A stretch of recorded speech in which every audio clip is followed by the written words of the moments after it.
We have to address a very important issue, Richard. What is the important issue, Sinclair? It's an issue that's very important to your heart. Is it? Yeah, because Yep. in the opening of the Old Hunters trailer, we hear a quote. It goes something like this. Curse their fiends, their children too, and their children forever true. A call to the bloodless wherever they be. Which clearly is a woman of a Slavic origin. Exactly, yeah. That's you did it perfectly. That's exactly what it sounds like.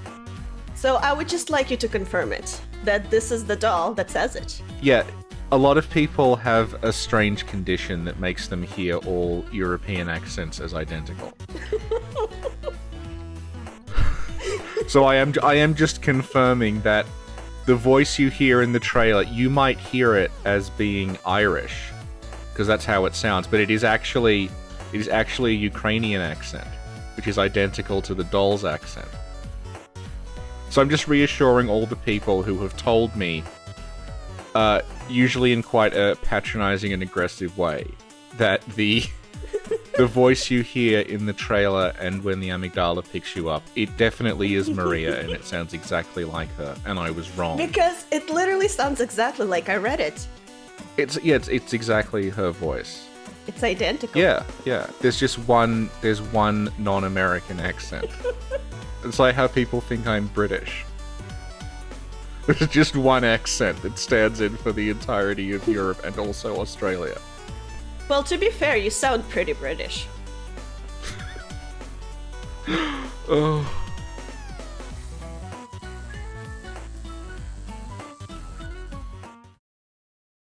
Curse the fiends, their children too.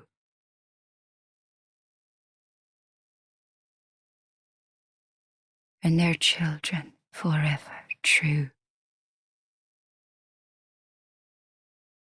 Okay, but in all seriousness, Yeah. the line that is said in the trailer, where Yes. do we hear it again? That line is spoken again in the fishing hamlet. If you hang around near those houses that are near the lantern, you can hear all this talking. The problem is it's all layered on top of each other, so it's hard to discern exactly what's being said.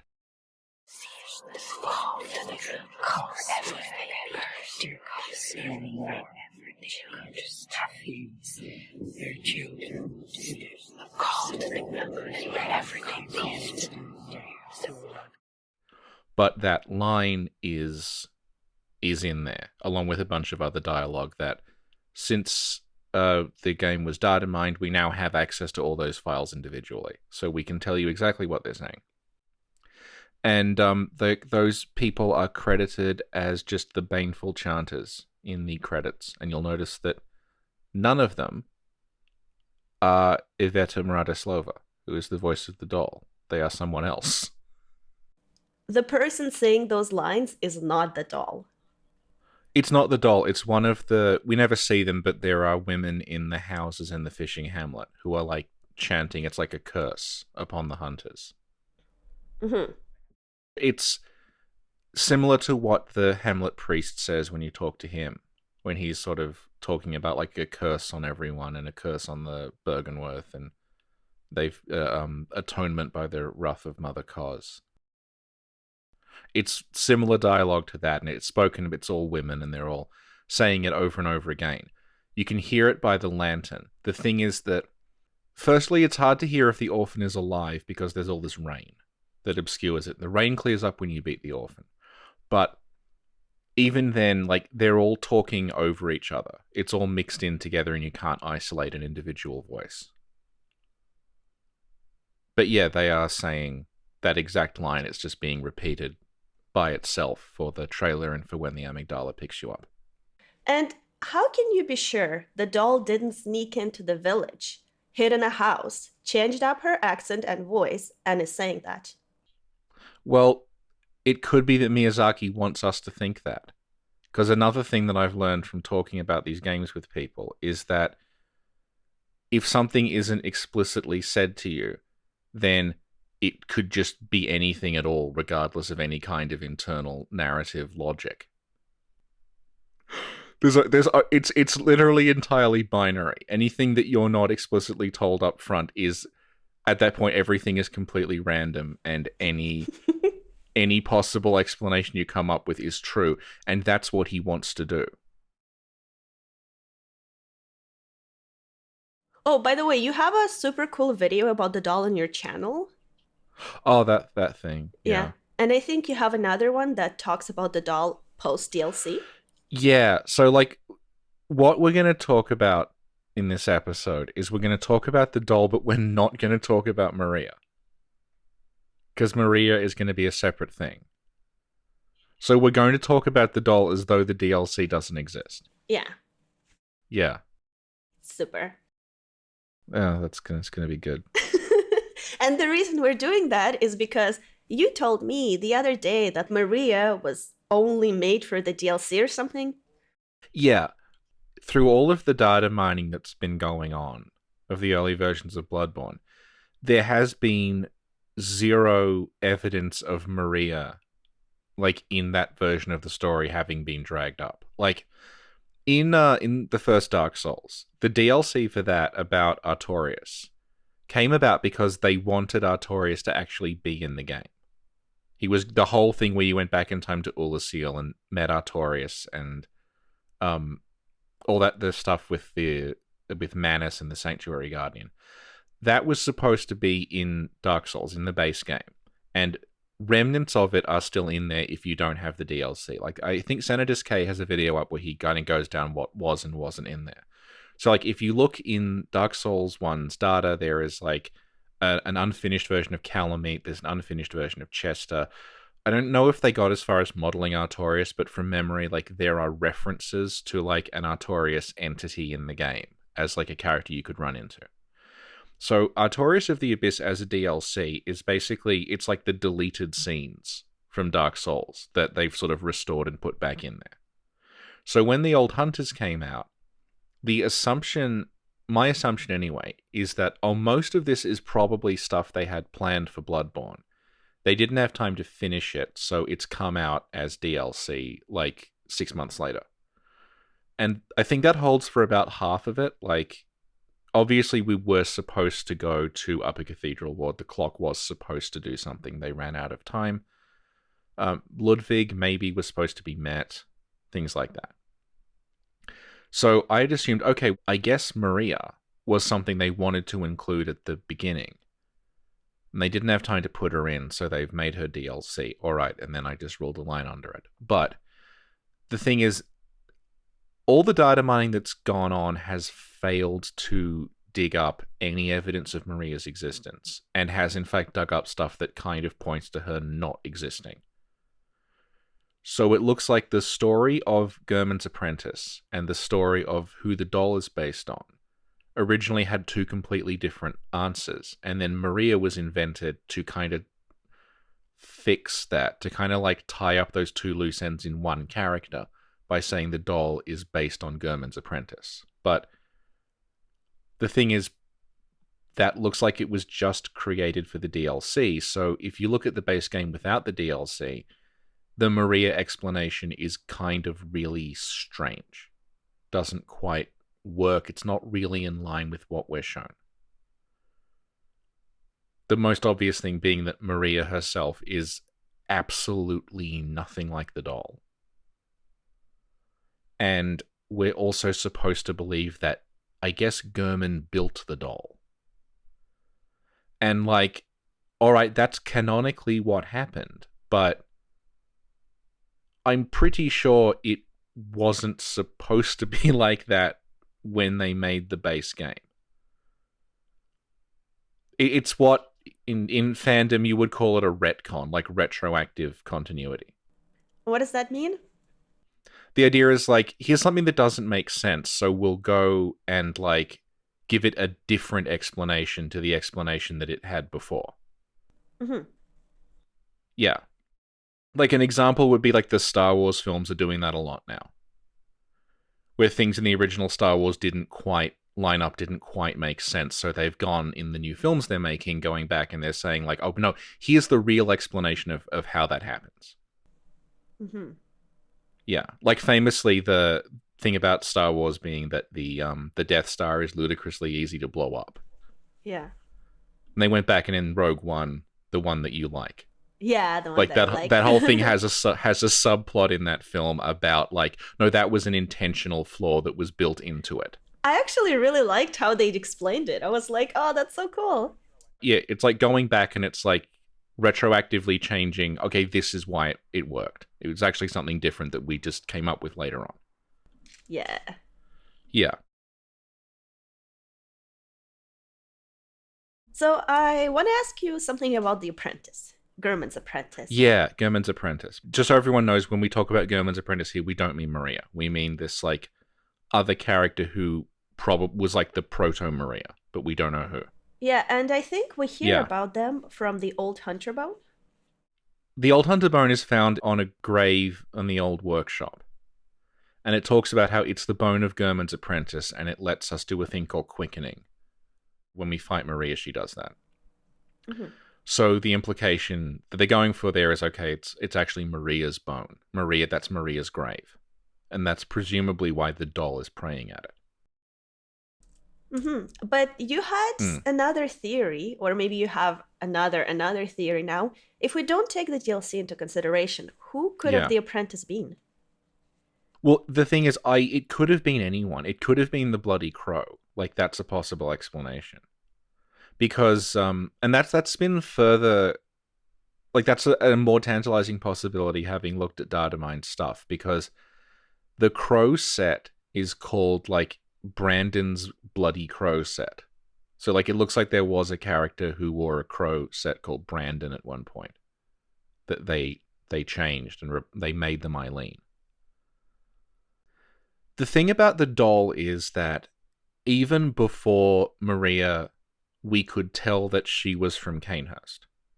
Right. Because she looks like someone from Canehurst. Her clothing very closely matches like the Canehurst sets. It's got the same design to it. It's got the same like brooch and everything. If you look at it side by side with the Knight set, you can see that like these have come from the same place. One is a military uniform, one is a civilian uniform, but they've come from the same place. Mm-hmm. And she also had the power to channel blood, which is something that Annalyse can do. She can absorb blood dregs. So everything was pointing to like she's someone from Canehurst. And then there was the question of why there was a doll. And like, okay, the explanation now is that I guess Gehrman built it. But I think it's fair to say that that's completely counter to everything we see of Gehrman. How come? Well, like, think about stuff Gehrman does when we, in the storyline, the kind of personality Gehrman has when we talk to him, things Gehrman is credited with. Like, nothing about him suggests he is like a lovesick guy who would build a doll of someone. Yeah. Like, at any point in his life. Like, he seems to have always kind of been like a weird old like maniac. Right. And like, yeah, you can, again, this is what we have to go on. We have to say that I guess he has a hidden, tragic side to him that has made him like build this doll and obsessively keep it. But it's so out of keeping with like, the guy you see in the trailer, like limping off toward the hamlet with the huge scythe ready to like butcher everyone. Yeah. That then after that, he gets a bit sad and builds a doll. and like, also the way that Gehrman talked about the doll, and still does, he's like, he never talks to her, he's never seen with her, he's just like, oh, well, you're free to use anything you want, and he's like, even the doll. Like that, like, he's like talking about her, and this like, I don't want to acknowledge this creepy thing that's hanging around. You're welcome to use whatever you find. Even the doll, should it please you. Yeah, I wanted to ask you about that. That line creeped me out, and I still don't understand. Yeah, because like I'm pretty sure he wasn't supposed to have built the doll at that point. He was supposed to see the doll as like this fucked up weird thing that he's trapped with. Yeah, because that's the feeling I got Yeah. too. Because like she seems to be chill. She's like, oh, Gehrman is sleeping. Oh, Yeah, Gehrman is dead, yeah. and he's like, yeah, there's this blow up doll over there. Yeah, he's not happy with her. And also, like, she doesn't fucking look anything like Maria. Apart from, like, the physical body. Like, she's wearing this, like, bonnet and this dress. Maria does not dress like that. No. Like, it's... Because they try to say, like, that... Well, Gehrman, like, was, like, lusting after Maria. He had this, like, crazed obsession with her that she didn't know about. And it's like, okay, I'll... Fine, that's decent, but... Why does he make a doll that's then nothing like her? Because she's the antithesis of Maria. Yeah. Like, Maria is this, like, weird anime samurai. And, like, she's completely brutal when you meet her. She's just like, I'm going to kill you and kill you over and over again until you stop asking questions. So basically, the doll and Maria are the two sides of sin. Kind of. And, like, you hear about nice things that Maria did. Like, she looked after the patients and she looked after Adeline. Mm-hmm. But, like, I don't know. Like, it's so bizarre that Maria, the apprentice to Gehrman, the hunter, is immortalized as like this very, very passive, submissive figure that's nothing like her. Yeah. This is the thing I keep having to say in discussions about this. You can make sense of it. It's possible. I'm not saying it's literally impossible to explain this. It's just like, it's very awkward. And I think it's reasonable to say that this wasn't what they had planned. Like, it's not a natural, like, well-fitting explanation like a lot of other things in Bloodborne are. Like, it's just sort of odd. This is why the explanation that she killed herself didn't gel with me, because it was weird. Yeah, yeah. And, like, we know now that, from more data mining, that Maria didn't kill herself in the clock tower. She was meant to be alive, and then Simon would kill her. So, like, again, like, we had read that at the time as, oh, Maria committed suicide in the waking world astral clock by, like, cutting her throat.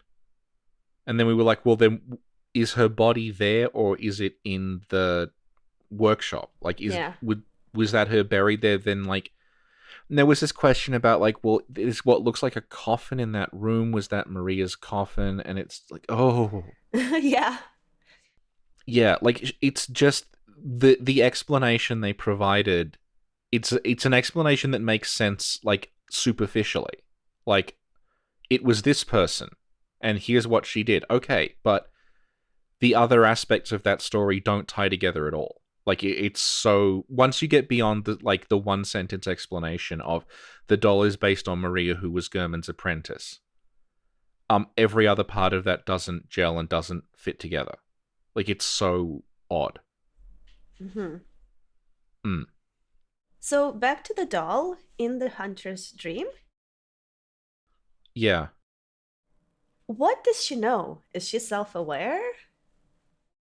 Well, the thing is, if you kill her, she stands back up again, and, like, it starts from the beginning again. Like, she'll talk to you as if it's the first time she's met you. Yeah, but, like, on the other hand, like, she tells you stuff about the story, and she tells about other hunters. Yeah, she says, like, over time, countless hunters have visited this dream. So she's been around for a very long time. Yeah. And she knows the moon presence. Yeah. Yeah. So it seems like she knows a lot. Well, we don't know if she knows a lot, or that, like, that's just her natural environment and she's just going with it. Huh.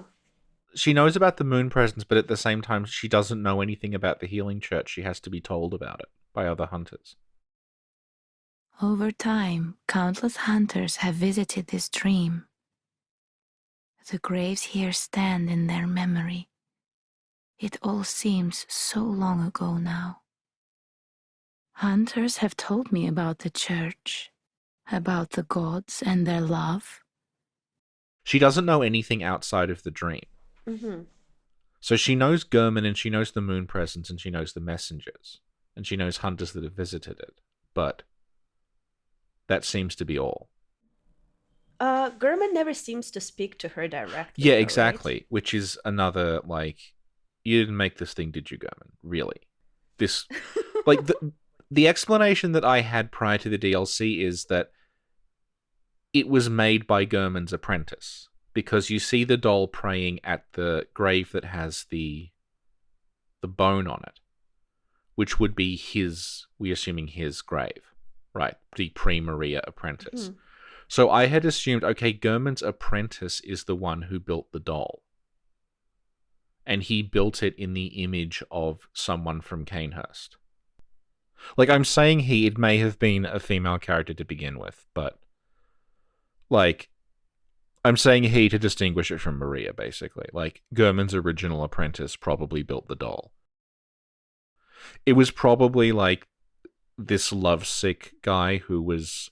No, more like a tragic kind of doomed romance between Gehrman's apprentice and someone from Canehurst. And she died, and the doll was made in her image to replace her. Like, the doll remembers him, and that's why she's praying at that tombstone.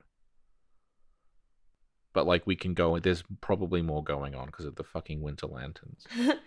Well, before we go to the winter lanterns, Oh, you know when she says, I am a doll created by you humans, would you ever think to love Yeah. me? Of course I do love you. Isn't that how you've made me? yeah. So she could be referring to whoever created her. Yeah, and like, the Tear Blood gem talks about, like, the creator of the doll wished for, like, a friend to sustain them. Which is again weird because Gehrman doesn't seem to chill with her very much. Gehrman is a fucking, like, lunatic, crazy loner with a giant scythe. Like, and again, fine, you can say, well, maybe he wasn't always like that, but they don't show it. Like, there's no hint that that's true. Like, obviously he was young once.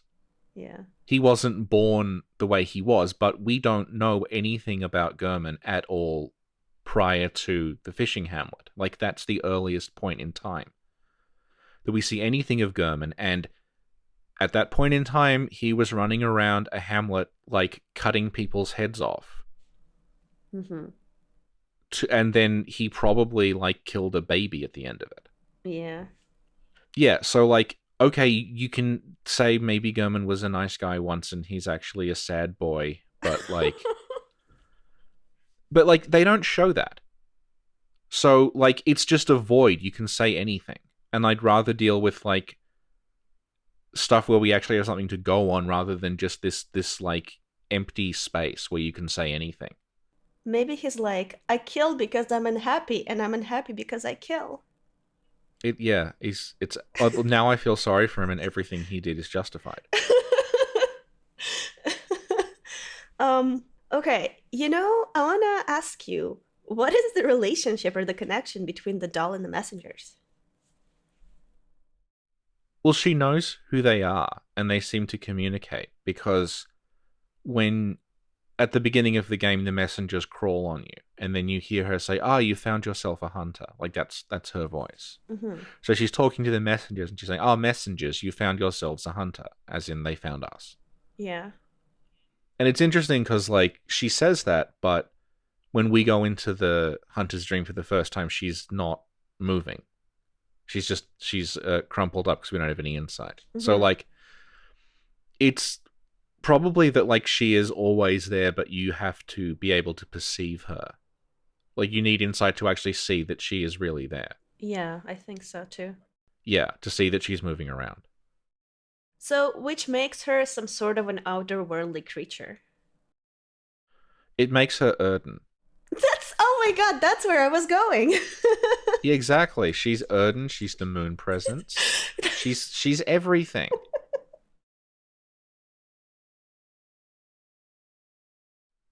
She might be the Winter Lanterns. Let's just cut to the chase and talk about the cut cord content. Okay. This has come up over and over again, but I'm going to say it anyway in case people don't know. If you play Bloodborne from the base disc without installing any patches, so it's version 1.0, you can't do this with Game of the Year edition, you have to do it with the first release. When you pick up the cord in the old workshop, it has a different description that says that this cord came from the Vilebloods. Right. Like, the cord came from, like, a child of a Great One who was born to the Canehurst royalty. Right. And the doll is, even without Maria, very clearly patterned on someone from Canehurst. Mm-hmm. So it looks like, and this was deleted, but this is the problem when you're doing a story that's very complicated and everything is interconnected, is if you just delete one chunk of it, the connections are still there. You don't just, it's not just like cut off. Like there's still bits of like text floating around and bits of art direction and everything that are pointing toward this like absent storyline. Mm-hmm.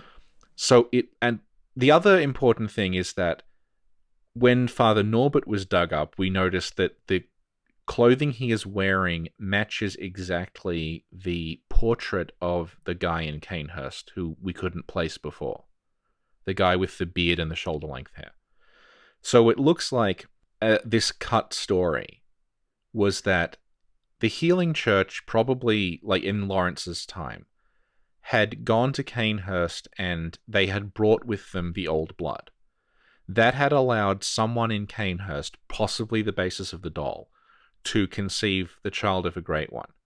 And then they had spirited away the child, like probably during the attack with the executioners in Logarius. Like, once the child was conceived, they just sort of went to war against Canehurst with the child as like the prize. Mm-hmm. They took the child back to the old workshop, and then they used the child to summon the moon presence in the same way that Mergo is summoning apparently Kos in the finished game. Mm-hmm.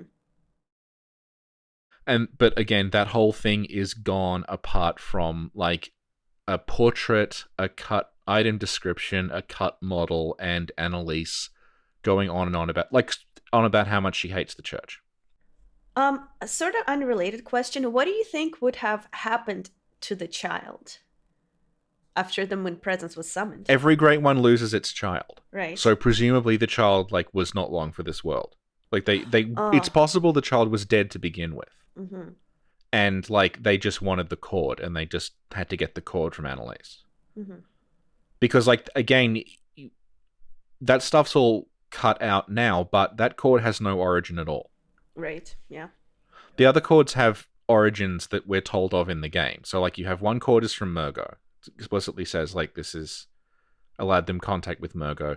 You've got one that is from Ariana's baby, like because we get it. And then we have the one that we know now is from the Orphan of Kos. Fourth one from the workshop, no origin. It is just like, it's just a cord, it's just there. Mm-hmm. And we can assume that that is where they summoned the moon presence. Because the Hunter's Dream is based on the old workshop. Right, yeah. Yeah. Yeah, so... God, it's all over the place. Like... Yeah, so anyway, it looks like the doll is probably supposed to be a replacement for...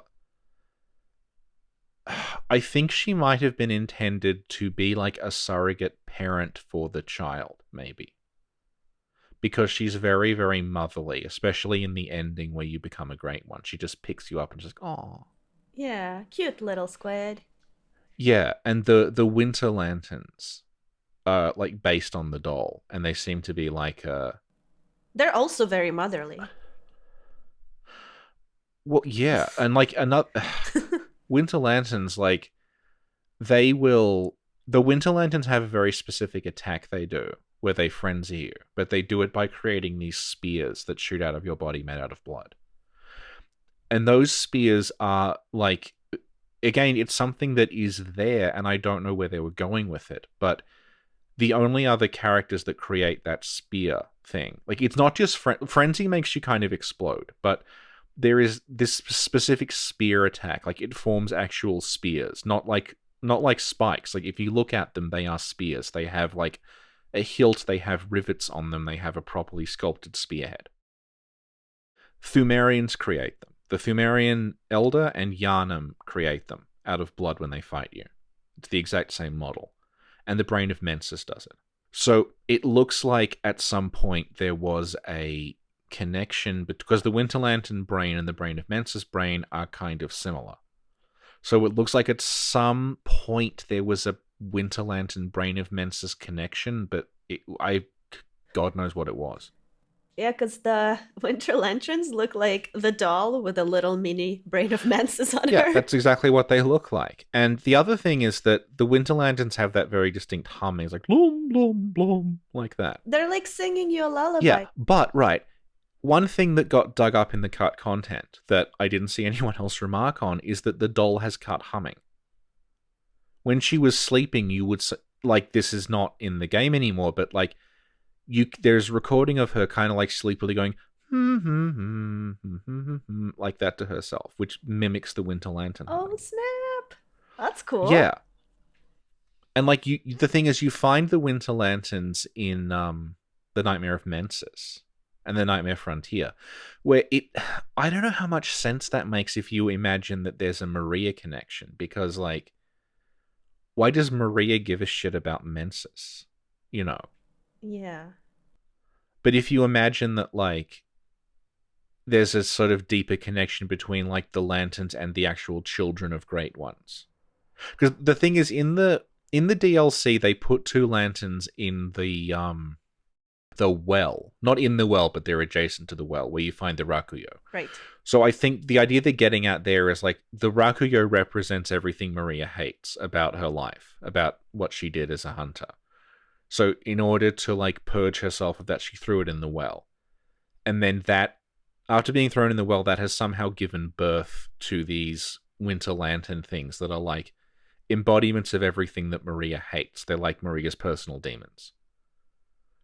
So they're the doll, and they're also, like, Thumerian because they make the spears, and they're also kind of like the patients in the research hall with the giant brains. Even the way that they bite you and suck blood out is sort of like almost like Maria hating her heritage. Yeah. Yeah. But like, why are they in Mensis? You know, like Maria isn't... Like you could say, okay, Mensis are calling out to Cos, so maybe Maria's drawn toward that, but like they're in Mensis and they're near the brain. So it looks like they were created somehow as a result of the brain. So with that, and I think you mentioned this either in your video or somewhere, there was more than one doll? Okay, no, this is wrong. At the time, like, I had assumed that everything in the Dreamlands was just, like, naturally occurring there. Like, they were just a place. So, if there was more than one, like, if there are these corrupted dolls walking around, it must have meant that there were other dolls, and they got corrupted. Uh-huh. But now we know that, like, from the Hunter's Nightmare, that the Dreamlands are just creating, like, things can just come into being there. You can dream up like a sentient creature in the same way that you dream up the geography. Mm-hmm. That there's just stuff there that may not necessarily have actually existed. You know, the way that, like, Lawrence in the Hunter's Nightmare is on fire. He probably wasn't when he was actually a beast. And, like, the way that Ludwig looks nothing like any of the other beasts that we see. No, but that's because that's what he looked like in reality. Sure, yeah. And the way that, like, you have, like, the corpses in the Nightmare, that they're probably not, like, real people. And there's there's members of the church and things in the Nightmare that are carrying on as though it's actually the church. Yeah. Yeah, so it's like, I think you can say that the Winter Lanterns are just creatures that have come into being as, like, a reflection of Maria's bad feelings, I guess. Her personal demons have come to life. But, like, again, looking at them without the DLC, they just look like there's something to do with the brain of Mensis. Who knows? Like, they are part doll, part Mensis brain things that hang around the nightmare of Mensis. And, like, you find them near the Mensis brain. So not only do they look like the Mensis brain, they are physically located near the Mensis brain. So, it could be that, like, maybe they are searching, maybe, like, at some point in the story, like, when they were redrafting it, there was the same child, and, like, Mensis got that child. So maybe that's, like a vengeance thing, like the Winter Lanterns are, like, seeking out the child again, maybe. I don't know. Cool. Thank you. The doll can level you up. Yes. How does that work? Well, Gehrman says, like, the workshop is where hunters used to use blood to... He specifically says that they use blood to enhance their weapons and flesh. So presumably, like, even prior to the hunter's dream.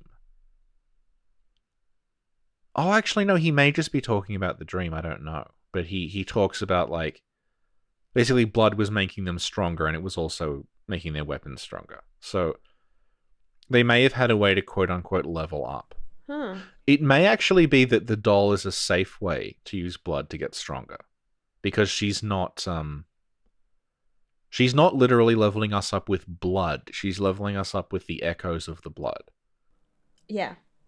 So that may be why we don't become corrupt and start turning into, like, a beast. Because it's not blood physically going into us, it's the echoes of the blood that the doll is empowering us with. So, do you think... because I think some people mentioned that maybe she take your blood echoes and gives them to the moon presence, but maybe she's more like a vending machine where you give her blood echoes and she gives you levels. Yeah, she may be more like a filter almost. Like, it goes through her, and then... Although the messengers can also buy stuff with echoes as well. So I don't know.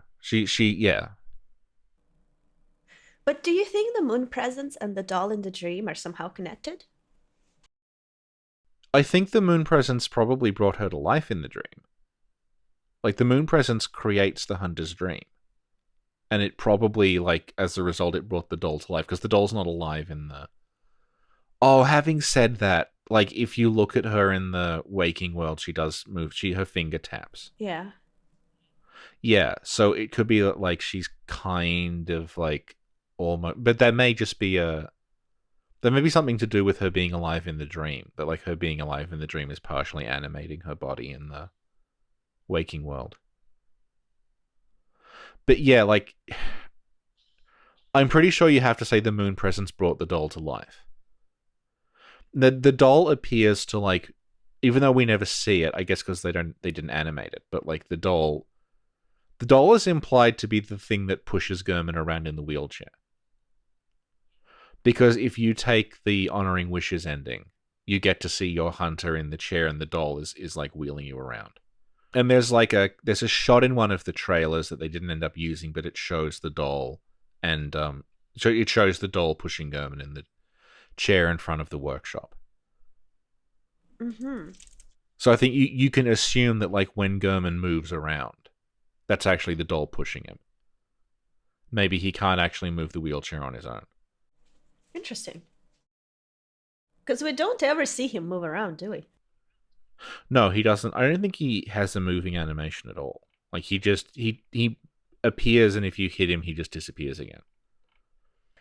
You know, you were talking about, when we talked about Rom, you were saying how maybe Rom got transformed and maybe there was, like, a sort of an explosion of arcane energy that transformed other people into the little spiders. Well, now I'm thinking, what if when they summoned the moon presence, there was, like, an explosion as well, and that's what sort of created the doll? Do you know what I think that did create? Yes, the guy that's at the bottom of the... Yeah, the beast-possessed soul. Yeah, I know. I pay attention sometimes. Yeah, I think, like, I think that may have been someone, because they have the beast rune in them. Like, it was a big deal. It's not just like a random, like, little beast there. So, okay, either they were locked in there by the people in that part of Yharnam, or they fell from the workshop. Yeah. Yeah.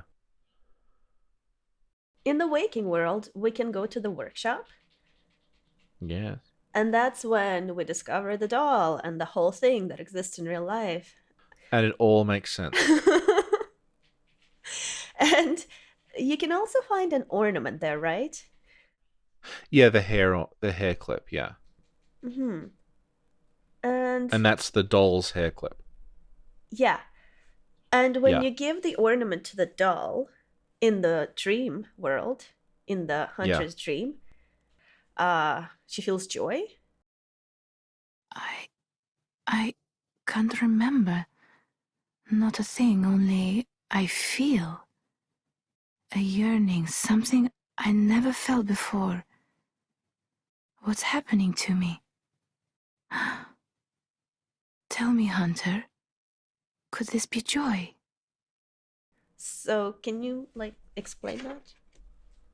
Well, I'm guessing, like, that the doll was cared for, but this is, again, more evidence that it probably wasn't Gehrman.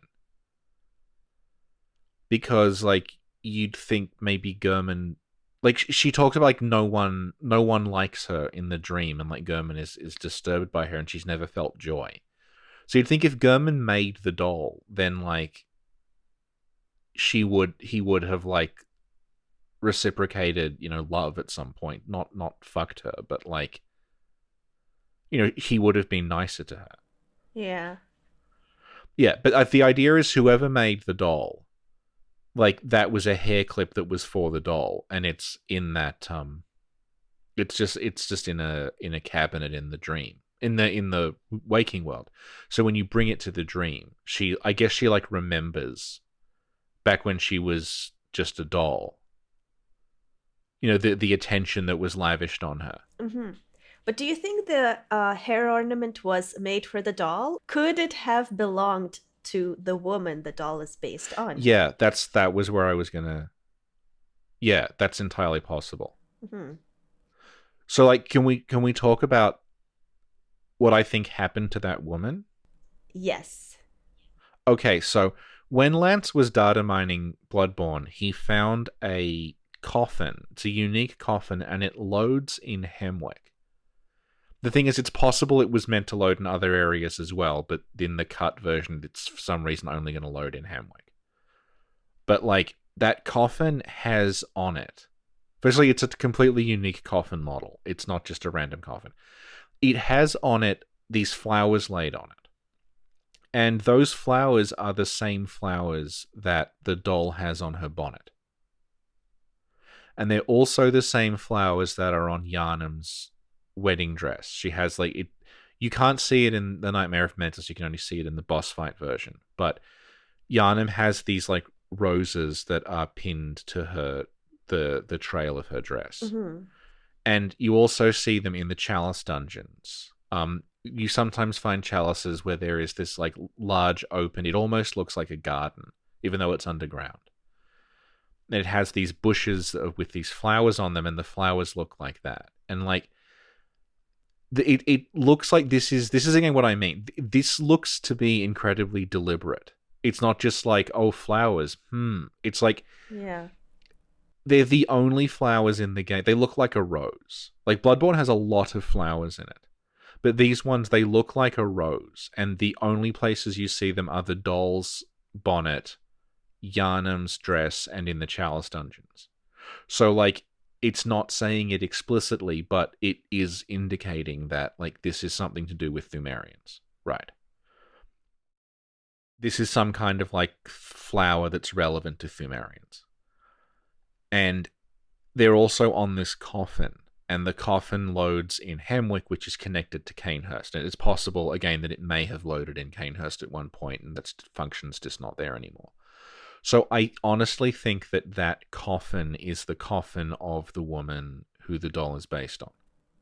Mm-hmm. Because it would make sense because the flowers match. Cool. And because, I mean, like, the thing is, like, they are significant flowers. It's not like it's a flower. Like, there are only a few instances of that kind of flower being used in the game. So they are trying to get you to notice that. Cool, thank you. Didn't Redgrave make a video on flowers at some point? Redgrave made a video on flowers, but it was more like, it wasn't about different kinds of flower, it was just about the use of flowers in Bloodborne in general. Because there are a whole lot of different flowers in Bloodborne. This is why I noticed it. Because, like, there are lumen flowers that look like sunflowers. There are cold blood flowers that, like, they have a series of very long petals. There are the flowers in the Hunter's Dream that, again, they have very long petals. And then there is the one we were talking about there, which it looks like a rose. It's like got a bud with a lot of, it's like rounded. It has very short petals. It's like a rose that is about to bloom, sort of look to it. Yeah. So I'm guessing like that coffin is the coffin of the woman the doll is based on. So she was probably like, you would find her body in, maybe in Canehurst or in Hamwick, because they're connected areas. And for all we know, like, maybe the hair clip was found there originally. Like, you would find the hair clip on that coffin. Interesting. Thank you. I want to ask you about the tear blood gem. Yeah. So once you give the doll the ornament, she sheds a tear. Yeah. Which is the tear blood gem. And then the description says that a doll sheds neither blood nor tears, and thus its nature remains unknown. Yep. Whoever thinks this is precious must be troubled by severe naivete. Like, could you elaborate on that? This is very, I don't know, it always confused me, and I don't get it. Yeah, I don't know. Like, this is the thing. It looks like they had an explanation for the doll, ran out of time, went, oh, well, how are we going to resolve this? So they just cut a bunch of stuff out, and then, like, they just left it deliberately ambiguous. Like, they left sort of like, we're not going to tell you, and then they came back later with Maria. So it's basically saying, like, the way it's like, doll sheds neither blood nor tears is like, well, we just saw the doll cry. Yeah. So obviously she's not an ordinary doll. Yeah. If this is happening to her. And it's sort of questioning you. It's like, oh, did you see a doll cry? You must be naive. But like the important thing about the tear thing is that it turns into that gem.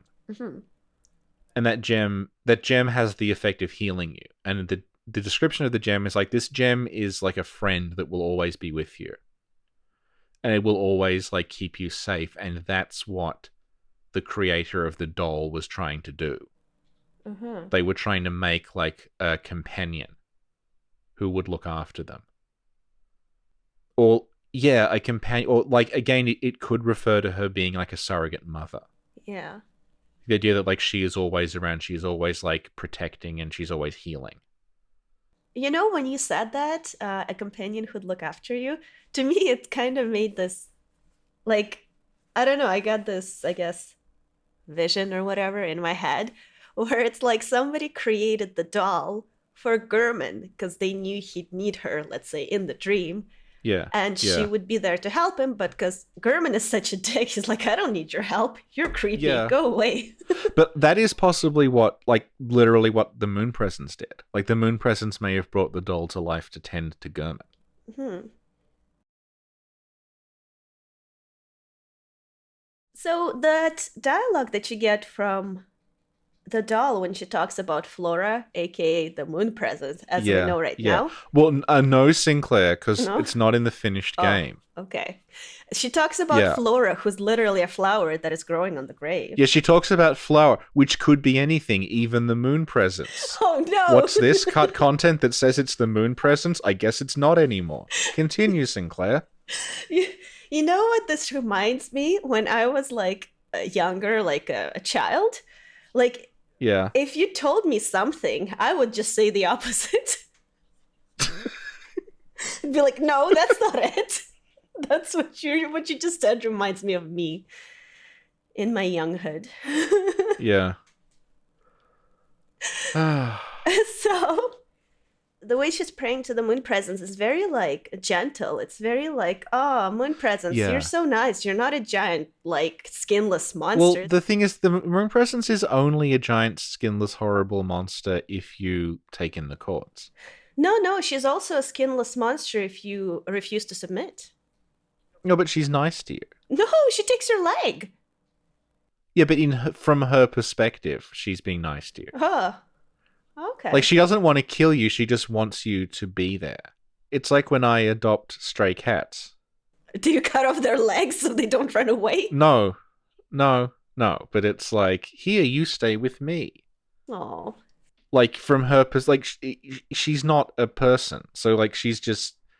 To the moon presence, it's like, I just want someone... Like, she cuddles you, like, in that end. Yeah, that's true.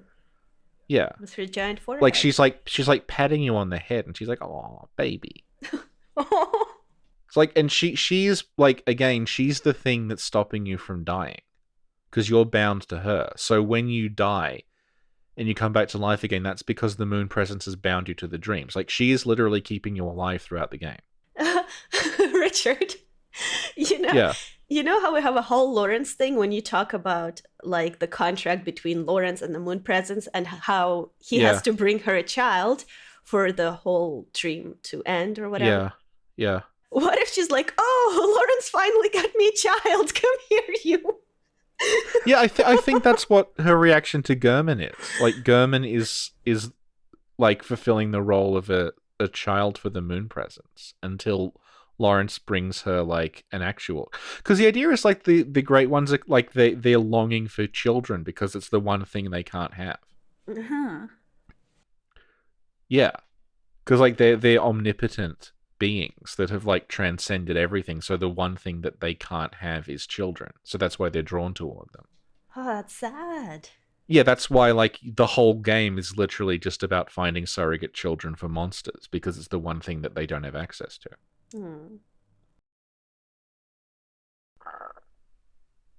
Did your stomach just growl at me? No, that was a proto burp. That's gonna go into the Sounds of GSF podcast. All right, fine. I always regret like my old dog. I wanted to make like a tape of like ambient sleeping dog noises because his stomach would just go like all night. Oh my god. Yeah. That's some ASMR right there, man. We need to do our Ludwig ASMR. Ludwig ASMR, yes, with the socks. Yeah, very helpful. Ludwig helps you buy socks.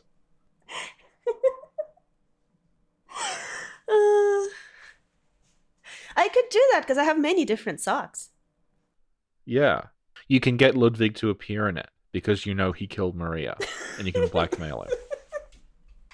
I could use the horse fish rune to summon him. Yeah, you could. And the way you make contact is you lay out a bunch of chocolate amygdalas. Yeah, it's a shame we never got to summon a beast as co-op. I think that would have been cool. What do you mean? Like if there was like a beast that could still respond to the bell. So like you rung the beckoning bell and it summoned like a beast version of Gascoigne or something because he still responds to the bell. Oh my god, maybe that's what happens. Did you see that video by Sana DSK when like the moon presence comes out of the mirror? Oh yeah, no, I know what happened there because Lance told me. No, what happened is we ring our bell and she's like, yeah, you called? You got a baby for me? Surprise. Yeah. Okay, tell us what happened. If you watch Lance's video about that, he says at the beginning, like, I just restored it to functionality. I didn't change anything. What Sanadis K did is he was trying to, like, make it look a bit nicer. Mm-hmm. And trying to sort of, like, fix up the menu and fix up, like, where the camera sat and everything. And he did something wrong and that made the moon presence appear in the mirror. Because it's like the moon presence is loaded into the hunter's dream, I guess. So it, like, changed the position of the moon presence accidentally and then couldn't get it to change back again. So that's why it's not there in Lance's. Well, listen, I think he did something right, because that was beautiful. Yeah. It is beautiful. When the hunt ends and when the workshop is burning down, Yeah. yeah, the doll is like, oh, dawn will break soon. Gehrman is Yep. waiting for you. Go on. Like, Yep. The house is on fire again. yeah, like she's just surprisingly Best get decapitated. she's surprisingly calm for the events that are about to take place. I'm guessing it happens. Oh, actually, you know that dialogue where I said it's Gehrman at the burning of Old Yarnum. You mean where he's like burn it all down? Yeah. I didn't think I it was Old think- Yarnum. I thought it was he's burning his house. Yeah, I think it's that, because he says, like, all these frightful things, look at them burn, and then he's like, hunters, we're free. Yeah. So like he's burning all the dreams down. So I think he is referring to the dreams, but, like, maybe those poles were going to have other dreams on them. And it was all going to burn down at the end, and that's why he's saying, like, we're free, we're finally free, look at all these frightful things burning down. Because you would finally honor the contract with the moon presence, so they're freed from the moon presence. Yeah, well, I don't agree with that, Richard, because that means that I'm like in the basement dream. I deserve better than that. Because all of the other ones are way above. Yeah, I know, yeah. Yeah, but it could be that they weren't always up that high. No, but that's what I thought when I first heard his dialogue. That's what I kind of assumed. Yeah, yeah. And then you were like, oh, it's an old yarn. And I'm like, okay, he's the pro. Yeah. Better shut the fuck up and not say anything stupid again. Well, see, yeah, you need to talk more. Like, you almost got it right with Ludwig killing Maria. Yay! Like, you were close, yeah. The ending where we turn into a beautiful squid. Yeah. Could you just explain that ending briefly? No. Doesn't make sense.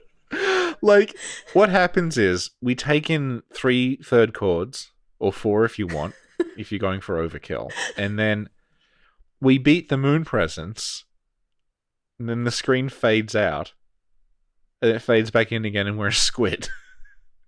And, like, I get what is supposed to happen, which is that, like, we have ascended, we have become a great one. We've done what they were trying to do at Byrgenwerth. We've succeeded where Rom failed, and we've succeeded where Willem and Lawrence had failed in their experiments to, like, control human evolution and descend to a new plane of existence, and we've done all that. I don't know how or why. I don't know why killing the moon presence turns you into the squid. Mm-hmm. Because surely, like, having the 3 third chords should be enough on its own. Like, honestly, like, having 3 third chords and meeting the moon presence should be enough. Or, like, the moon presence doing something should be enough. I don't know why we have to kill her. Like, it could have been that when you kill her, you, like, absorb her power or essence or something, and that's what pushes you over the edge. The problem is that, like, you beat her and then it just fades out, and then when it fades back in again, you're a squid. And there's no indication of how much time has passed or what actually happened. She just died. Yeah. I don't know. It just fades out and it fades back in, and you're a squid. And that's what happens. Like, for all we know, like, it... And also, you're a tiny squid. We're a baby squid. One idea that I floated, like, before the old Hunters came out, was, like, is the idea that, you know how a brain sucker has, like, a phantasm in its head? Yeah. Is the idea that you were developing, like, that squid thing in you like a brain sucker, and then when you die, like, you beat the moon presence, and then, like, it just, that's you, and it just, like, crawls out of your body in some way. Yeah. Because it's not very big. And I don't know where your body went. And you mentioned it in the You mentioned it in the Yeah. I can't say it. What am I trying to say? Phantasm. Phantasm. Yeah, the Phantasm podcast. Yeah. You did. Yeah. I kept having Fanta in my head. I'm like, no, it's not Fanta. It's Yeah. something else. Yeah. Oh, Richard. Yes. Okay, what if after the screen fades and then we see the little squid and she's like, oh, are you cold? Good hunter. What if that's Yeah. not us? What if it's like actually Alfred or something? Oh, well, that's exactly what happened, because the screen faded out and faded back in again, and because no one appeared on screen to explain exactly what happened, any interpretation is equally valid. Yes. So even though Alfred's dead, that could be Alfred. He doesn't have to be dead, though. If you don't give him the summons. No. He's not been to the Hunter's Dream. Well, But listen. we don't know that exactly. He doesn't say to us, I've never been to the Hunter's Dream, so we don't know. Yep. What if his cone head is actually like another version, a better version of what Mikulesh wears on his head, which allows him to Exactly. contact the Great Ones? That's exactly what it is. Because Because there's no other means of conveying information in a story than having a character explicitly state it. And there's no such thing as implication or ambiguity. It's just either something is explained directly to you or it's anything. Well, also, Richard, you know those old things that played records? No, because I've never seen one. So I'm just imagining it's actually the moon present. Okay, like a really old ones have a cone where the music plays out of. Oh yeah, gramophone, yeah. And Yeah. remember I did this one video where I connect Insight to Music of Spheres, to the music we see in the Yeah. boss room, and to the Great Ones. So Yeah. maybe that cone is part of a gramophone, and that's how he connects to the Great Ones. And during the cutscene, he actually contacted them using the cone, and then went to the dream, and then turned into a squid. Yeah. I think I'm gonna make a lore video on that. Exactly. Yeah, I mean that's entirely valid. Because no one says that that's not what happened. No one says that his head isn't a gramophone, okay? Yeah, exactly. There's not a single instance in Bloodborne where a character takes you aside and says, "By the way, Alfred's head is not a gramophone horn."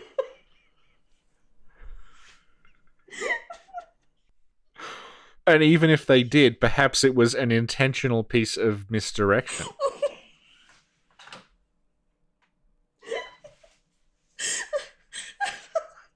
Can you imagine Eileen like pulls you aside like, listen bro, enough is enough. His head is not a gramophone. Have we said that Eileen's met the doll? I think you mentioned it briefly, but you can say it again. Yeah. Yeah, if you aggro Eileen when you first meet her in the dry docks, and then she kills you, she mentions the doll. She says, like, tell the little doll I said hello.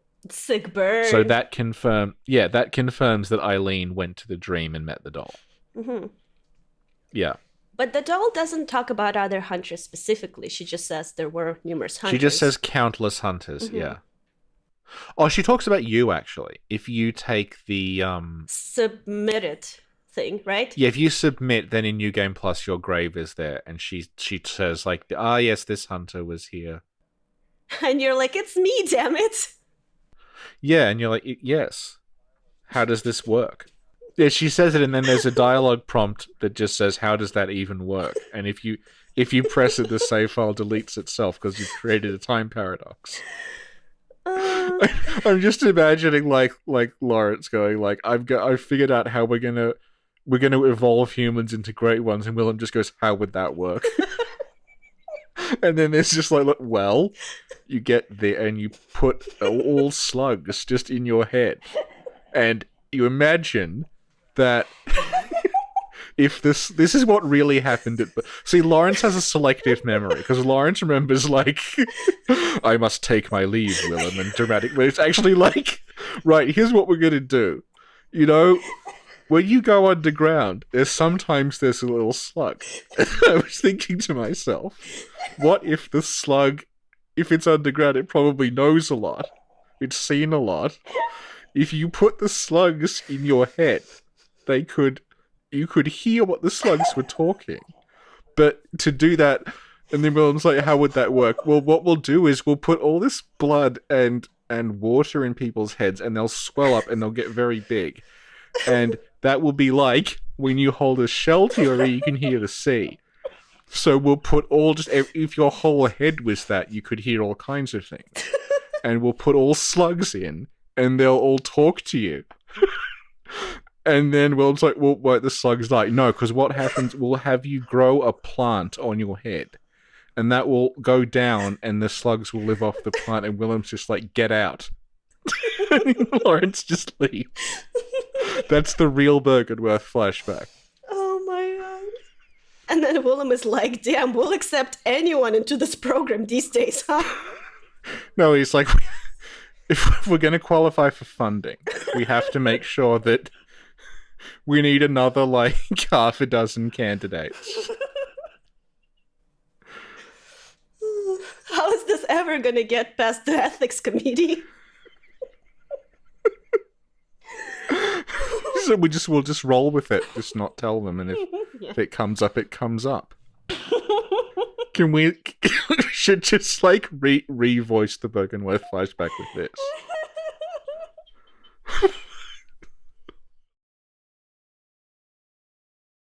Back to the doll. Yeah. So when she picks you up and says, "Are you cold?" Yeah. So she intrinsically knows that you are this thing. Yeah. And she sort of nurtures you like a little baby. Yeah, she does. So that's why I think she was meant to be like a replacement mother figure for this child. Yeah. Because like she may be, Mergo's wet nurse. Like the idea is the wet nurse is looking after Mergo until the Great One actually shows up. So maybe like the doll is another, like she's like the nice version of the wet nurse, as in like she is going to look after the, maybe the ghost of, because this kid is gone, like all the Great One's children are gone, but the spirits of the children still kind of persist. You see that in Mergo, and you see it in the Orphan of Kos. It could have been that the doll is like a nice version of the wet nurse, and that her purpose was going to be like, we have the child of a Great One here, and this doll is going to look after it, and she's like modeled after his mother. She'll look after this child until until we've summoned our Great One or something. Like that makes a lot more sense of what she is than Gehrman made a doll of his waifu who looks nothing like her. And then he's like, it's perfect. Oh, I'm going to avoid this from now on. It's because he's shy. He may just be embarrassed. Everyone's like, is that a life-size doll? Did he build? Gehrman, did you make a life-size doll of Maria? And he's like, no, it's not Maria at all. You can see that she's wearing different clothing. Maria would not dress like... Yeah, he's like, that's not... Look, Maria wouldn't dress like that. I clearly didn't make it of Maria. I made it of an unrelated person. But you still made a life-size doll, Gehrman. And he's like, I've got nothing to do here. Because all the hunters are all just making their own weapons out of blood and things, and they're finding them in chalice dungeons, and I haven't got anything. So I thought I'd take up making a doll, because there's a lot of trees around here. I could start whittling, and I whittled the parts with my burial blade. And they're like, this looks a lot like Maria, and he's like, well, I think you're the one who's in love with her, mate, and you're projecting. Oh, he's like, so do all Pthumerians look the same to you? Yeah, exactly. And then he's like, because clearly all Europeans sound the same. Yeah, it's true. And he's like, no, this isn't Maria. This is that woman from the fishing hamlet who sounds exactly like her. I think we're like making the plot for Bloodborne 2 as we speak. Yeah, just Lawrence awkwardly explaining things to Willem. Yeah, what really happened? how it really went down. Because prior to this, I'd imagine Byrgenwerth like a really bad 90s like college comedy. Yeah. Yeah, but now I'm like, no, this works a lot better if it's just like... How do we pitch this to the ethics committee?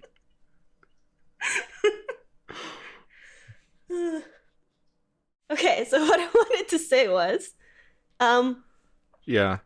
if the wet nurse is sort of the Mensis equivalent of the doll, I think so, yeah. and the doll was created by Gehrman, Lawrence, Moon Presence, or whoever and company to care for their future great one baby. Sure. Yeah, whatever was happening. Yeah. Then it is possible that Mensis created the wet nurse to care for Mergo.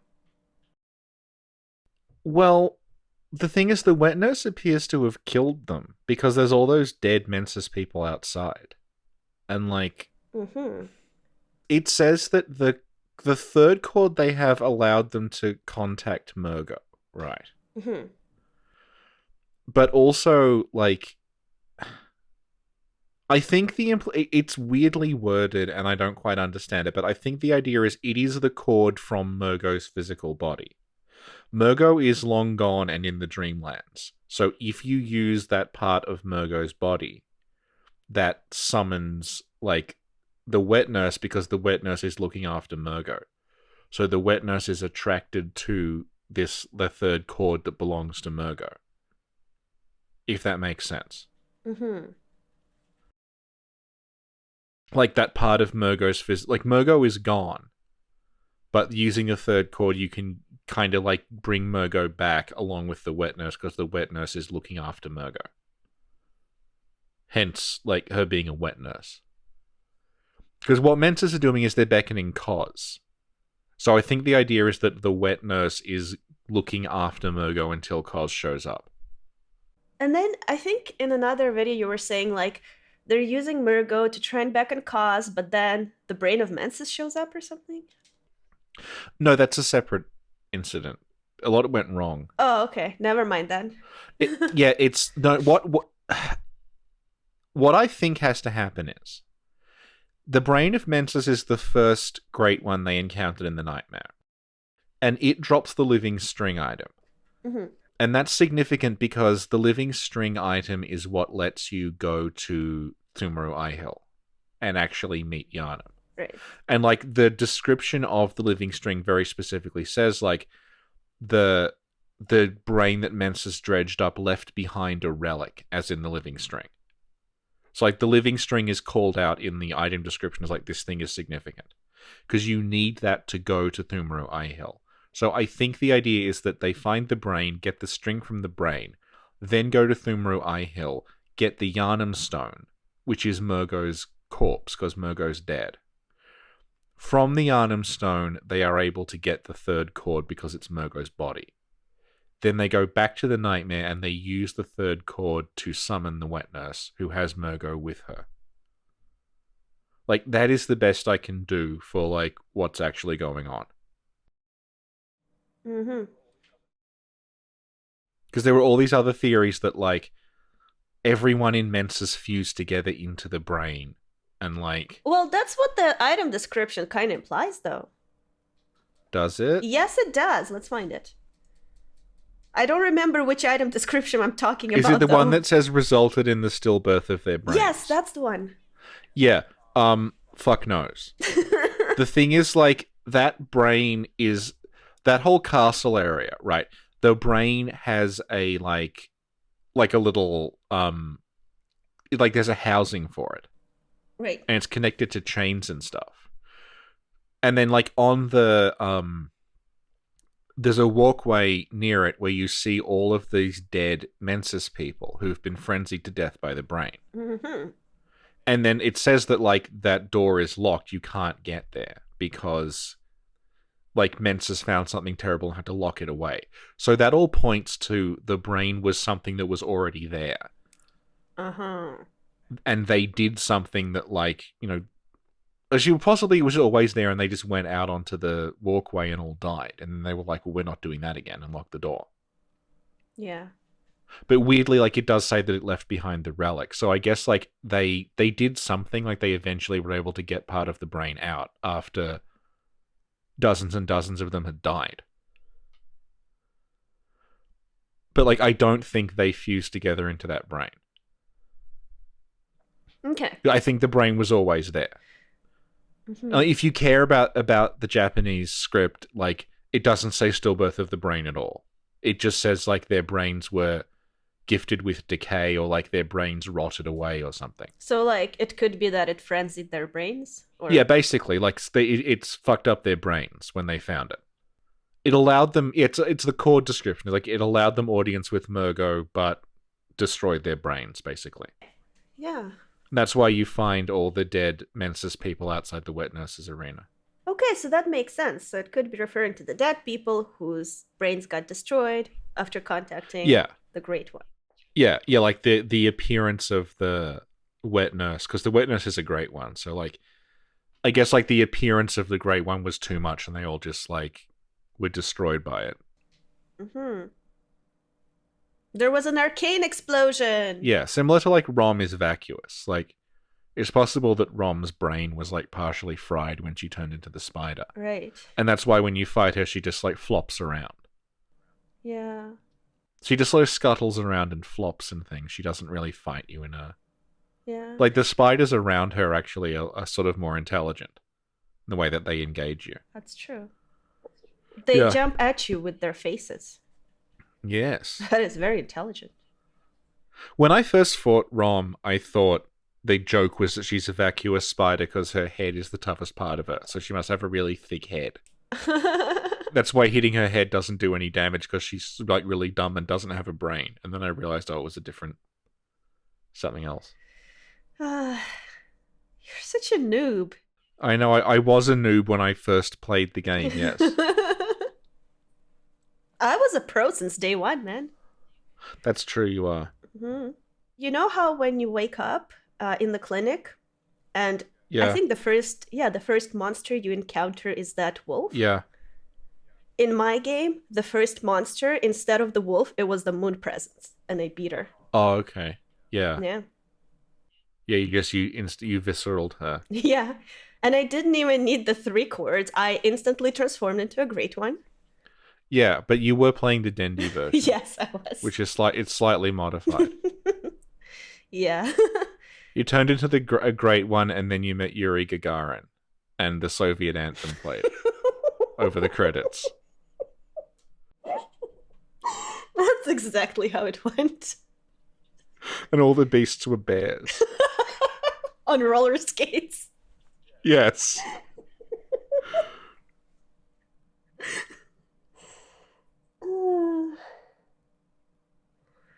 Oh, then I wouldn't turn into a squid. I would turn into a chiburashka. Yes. You know? I've shown him to you, remember? It's the cutest thing ever. I'll show you a picture. Okay.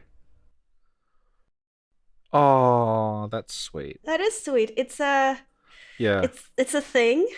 I'm not sure what it is. It certainly is a thing. It's friends with a talking crocodile. That's Crocodile Gena, and that's Chiburashka. Oh. It's a very cute cartoon.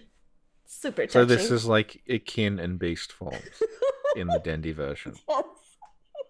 Yeah. Oh, man. Okay. This one is, I think, the biggest train wreck so far. I think there's probably about 15 minutes of actual information in this 90-minute long... I feel like, you know how there's the Anchorman, the film, and then they released, like, they made an Anchorman sequel just out of scenes they'd cut from the original Anchorman. I feel like we could basically do 2 completely different podcasts per recording. Probably. Where one of them is on topic and the rest is just like this random rambling. Well, that's what I did with the Adjudicator because it was getting ridiculous. Yeah.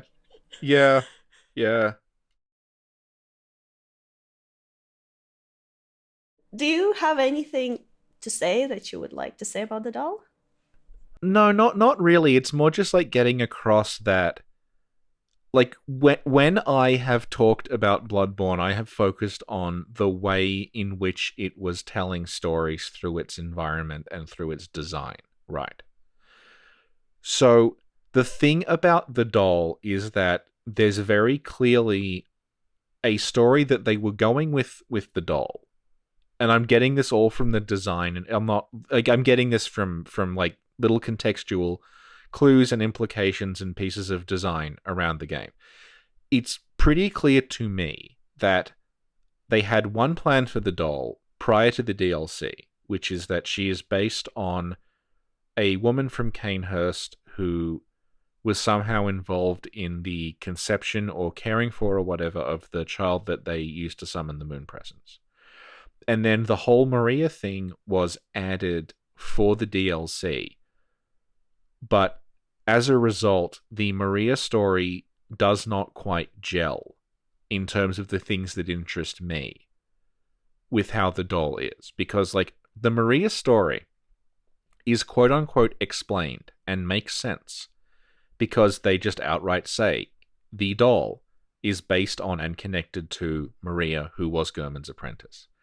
That's fine, but the relics of the story they were going with to begin with are still in there. So you start running into weird inconsistencies like, why are the doll and Maria so different? Why did, presumably Gehrman build a doll when really there's no indication he would do something like that? Why are there winter lanterns in the Nightmare of Mensis? Why do the winter lanterns look like the doll? What is all this stuff about, like, the doll being built as to comfort and care for people, when if it were built for Gehrman, if it were built by Gehrman as a source of companionship, why does he avoid it? Why is the relationship between Gehrman and the doll so, like, she seems oblivious and he seems to actively loathe her? Like, those things still they don't match up very well with the explanation we get. And we have to take the explanation that we get in the DLC as that's the explanation as far as the story is concerned. But it just shows so many signs of this was rewritten. So all the little contextual things and the little tiny details, which are what interest me about Bloodborne, the little tiny details of the doll don't match up with the story that we're given, even though the story that we're given is internally consistent, basically. Super. Very well said. Okay. No, it was really, really good. Thank you. It's been a good birthday so far. Thank you for asking me on. This is like, we've recorded 3 days in a row now. Oh my god, yeah, we did. So we did Friday, Saturday, and now we're doing Sunday for me. Yeah, and it's like... Yeah. It's like an hour or 2 hours Friday, 3 Yeah. hours Saturday, and 2 hours today. Yeah. Yeah. Oh, but this is the easy part. The hard part is the editing. Like, Yeah. editing out the Like, audio. Aegon is still editing. Yeah, what a noob. I already Yeah, released like 5 know. podcasts? I know. Uh-huh. Oh my god, you forgot! We forgot something! Richard, we forgot something! At some point, I think it was during the... I don't know which podcast, but in a very blasé way you said, well, it's kind of like the weird version of the Vileblood Queen who's actually the doll. Oh yeah, we forgot that. Fuck, there's a whole thing we've missed out on. Oh no. Oh no. Okay, so, regarding the whole doll based on someone from Canehurst thing, there's cut line, this is completely absent. It's not like there was another version of the Vileblood Queen who's not Annalyse, she's just called Vileblood Queen, and she has the doll's voice. So I think, like, even back then, the idea was the doll was based on this queen and they were going to have the same voice actor. And then that character eventually became Annalyse, who obviously is not the basis of the doll. But, like, she was very clearly going to be the doll. And it reminds me of, like, you had the Fool's Idol Yeah. podcast recently. It makes me think of, like, the point of the Fool's Idol is that the queen is gone and they make a doll in the shape of the queen. So I'm wondering if, like, the original idea behind the doll in Bloodborne was that she would be a doll that mimicked an absent queen as well. But, like, when I say this is a cut thing, it's just some dialogue. It's not like there's a model or anything. So it's a very, very early thing that was dropped, but there's still lines left in there. And some people have said, like, it doesn't necessarily mean that it was going to be the doll's voice actor, because sometimes voice actors will just record, like, guide tracks or, like, just record some dialogue for this character who we might re-record later on. Mm-hmm. But I think it's still kind of significant that, like, it's the same voice actor. And she has lines that are sort of similar to the doll. Like, I think at one point she says, like, close your eyes and things like that.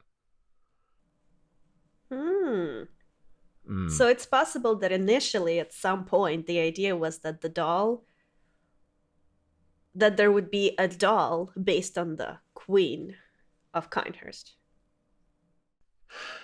Yeah, like, the doll has gone through a lot of changes. Like, one thing Sana DSK dug up was this thing called the doll repair kit. And the icon for it it's like a box full of doll parts. Like, you can see eyes and like string and things. So it's possible that the doll was going to be, instead of it being an insight thing, that, like, the doll would be broken and then you would find parts to fix her. And then when you fixed her, she'd start talking to you. Huh, interesting. And there's a lot of other, like, slightly different doll dialogue where she says things like, she talks about the hunter's dream, but instead of calling it the hunter's dream, she just calls it, like, a nightmare for the diseased. Because I think, like, going off the early stuff we have, you weren't necessarily going to be a hunter. You were going to be just a person who is trapped in the nightmare because of the yarn and blood transfusion. Like, the hunters would be there, but you would maybe just find stuff that hunters had left behind rather than actually becoming a hunter. Because all the cut doll stuff from the alpha, she doesn't call you a hunter at all. She just says, like, that instead of saying good hunter, she says, like, diseased one, basically. So, like, your character was going to be the diseased one instead of the hunter at that point in the story. Interesting. Yeah. Oh, there's other stuff too. I'm trying to... Oh, yeah. With regard to the cut basis of the doll character, there are two other pieces of cut stuff that sort of hint at her existence. The first one is there's concept art of a woman who we all thought was the doll standing in the hunter's dream, and she's got a... we thought it was the doll in the hunter's dream. But looking at her more closely, like, it could be the abandoned workshop, not the hunter's dream. And she has this, like, cloak on, like a shawl, that the doll doesn't wear, and she's standing, like, in a way the doll doesn't stand. And it's not a very, like, high-res image, but it looks human. She doesn't look like the doll. She doesn't look like she has ball joints and, like her hands look human and stuff. And also, she's wearing this very billowing dress that, like, she might look pregnant. We can't quite tell, but she's wearing, like, a quite formless sort of, like, dress. Yeah. And she looks like she's very sad. She's, like, praying almost. So it's possible that is, like, that was the woman the doll was based on. But again, like, we don't know because, like, no Maria has been dug up, but also no woman the doll was based on has been dug up. Right. So I think she probably just her role was cut down until she was just a coffin. Aww. The other line, which is interesting, is it's in one of the very, very early trailers, and it's the doll's voice actor, and she's saying, like, so the nightly hunt begins. But she says it in a way that the doll doesn't talk. She says it in this very, like, sneering, kind of almost sarcastic way. Like, it sounds very kind of, like, mean. Like, it's not the doll's way of talking. And so the nightly hunt begins. almost like she's like sick of all, like, you know, the hunt's beginning again. Like, I can't stand this. And she's sort of like, yeah. So that could have been, that may even have been Annalyse, like this early Vileblood Queen. But we've never found that line. We just know it exists because it's in a trailer. But it may have been completely deleted from the copy that we have. Yeah. Yeah. Is there anything else? No, she's just like this complete enigma who's incredibly important.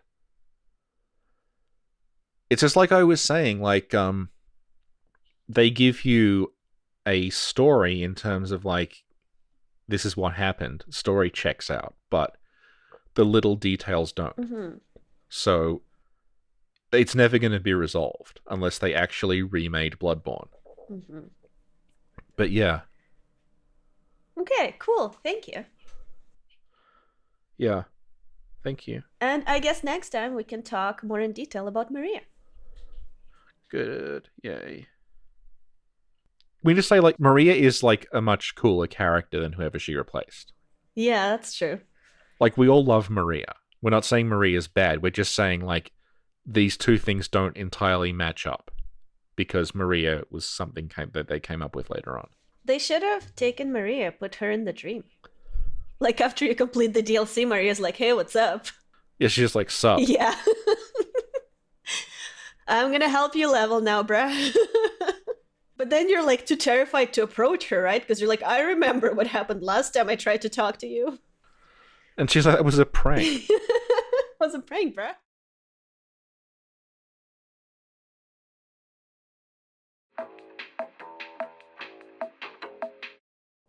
Well, I didn't understand anything you just said, Richard. That was a little too smart for me. Could you put that PhD away? The PhD isn't even in there. That's the stuff I escaped to do the PhD in another subject.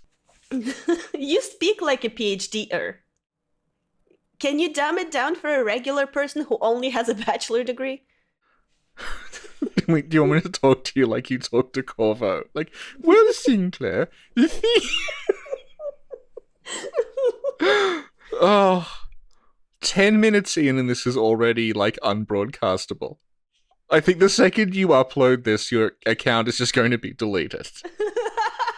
The CEO of YouTube is going to be like, no, this is too stupid.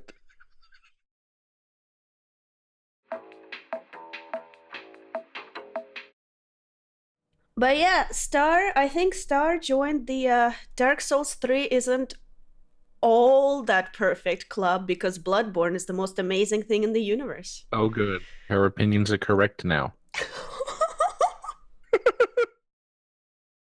So yeah, what did you think of the macaroms? They're very good. They're extremely good. She hand-baked them, obviously, like she baked the Yeah. entire thing, and then she drew Yeah. them. Yeah. It's like handmade, hand-drawn macarons. Yeah.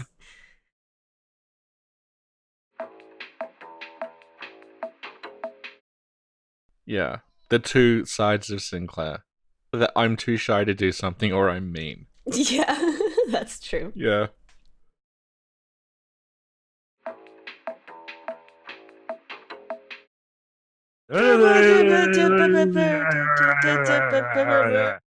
That should be Rom's boss theme. No, that should be the Messenger's theme.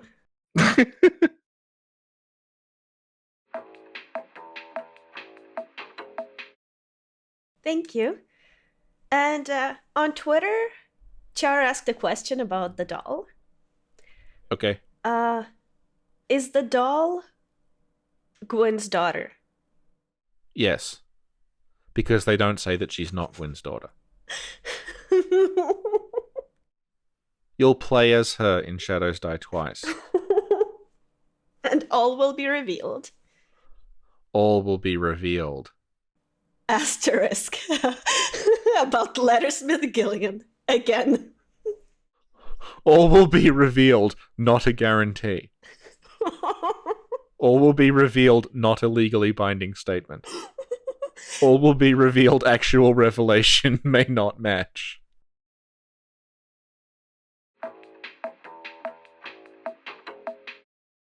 But you can't edit as good as me, though. I'm a pro.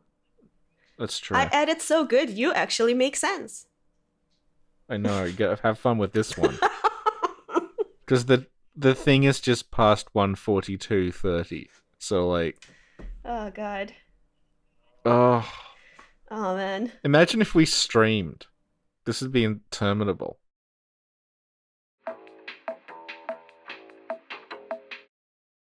And it's a similar kind... Oh, no, it's even worse. It's like that really kind of...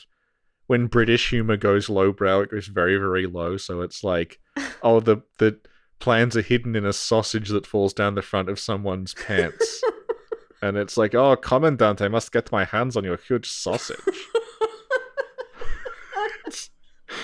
Yeah, this is... This is going on the highest tier of patron. Saturday daytime TV shows. Yeah. Oh, We should God. just do, like... We should do one where we're just talking about, like, weird shit from our childhoods. From, like, Russia and Australia. We Because should. people might not know. Yeah. Yeah.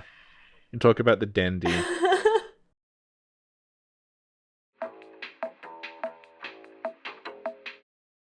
I think a lot of this is going to be cut out. If we do something live, we'll need like a 7-second delay. Yeah. So we can like hit a button to mute it. Yes. And then it cuts to like the do music and like please stand by. Oh. Okay. Ugh.